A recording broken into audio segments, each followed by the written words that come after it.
हम में से बहुत से लोग ओबीसी के संबंध में जो क्रीमी लेयर का निर्धारण है,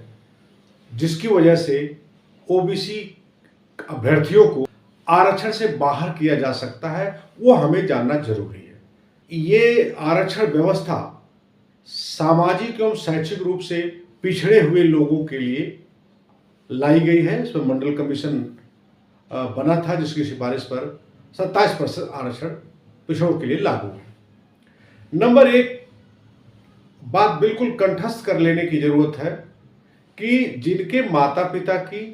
वार्षिक आय यानी साल भर में कुल आय 8 लाख रुपए या उससे अधिक है तथा इसके साथ साथ वो सामाजिक और आर्थिक रूप से उन्नत माने जाते हैं, उनके बच्चों को आरक्षण नहीं मिलेगा। अब जानते हैं इसको विस्तार से कि नंबर एक, जो बड़े बड़े पूंजीपति हैं, उद्योगपति हैं, व्यवसायी हैं, बड़े बड़े पेशेवर लोग हैं, उनके बच्चों को आरक्षण का लाभ नहीं मिलेगा, क्योंकि ऐसे समर्थ लोगों के साथ कोई भेदभाव सामाजिक या शैक्षिक रूप से पिछड़े होने के नाते नहीं होता है। नंबर दो, ऐसे माता पिता जिनमें से दोनों या कोई एक सीधी भर्ती से ग्रुप ए यानी क्लास 1 अधिकारी जैसे आईएएस, आईपीएस, आईएफएस इत्यादि में चयनित हुए हों और सेवा में हों,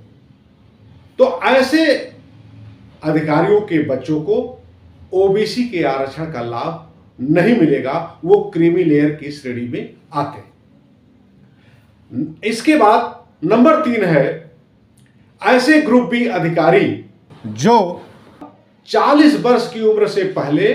क्लास 1 यानी ग्रुप ए श्रेणी के अधिकारी में पदोन्नति पा चुके हैं, तो उनके बच्चों को भी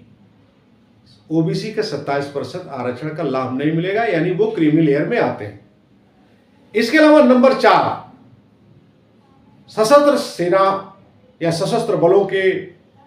वे अधिकारी जो कर्नल या उससे ऊपर रैंक के हैं,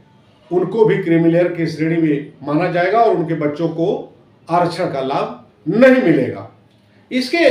अलावा अब अगला पॉइंट है कि जो सार्वजनिक क्षेत्र के उपक्रम हैं, जैसे बैंक, बीमा कंपनियां या और कोई मल्टीनेशनल कंपनी इस तरह की हो, जिन्हें वे उच्च प्रबंधन स्तर के अधिकारी हैं, तो ऐसे में यदि वे 8 लाख या उससे ऊपर की वार्षिक आय रखते हैं, तो उनके बच्चों को आरक्षण का लाभ 27% ओबीसी में नहीं मिलेगा। इसके अलावा अगर आरक्षण का लाभ से आपको कोई वंचित करता है या किसी को वंचित करता है, तो अदालत का दरवाजा खटखटाया जा सकता है। सुप्रीम कोर्ट ने साफ कहा है कि 8 लाख रुपए वार्षिक आय महज ओबीसी को क्रीमी लेयर की श्रेणी में डालकर आरक्षण से नहीं रोका जा सकता।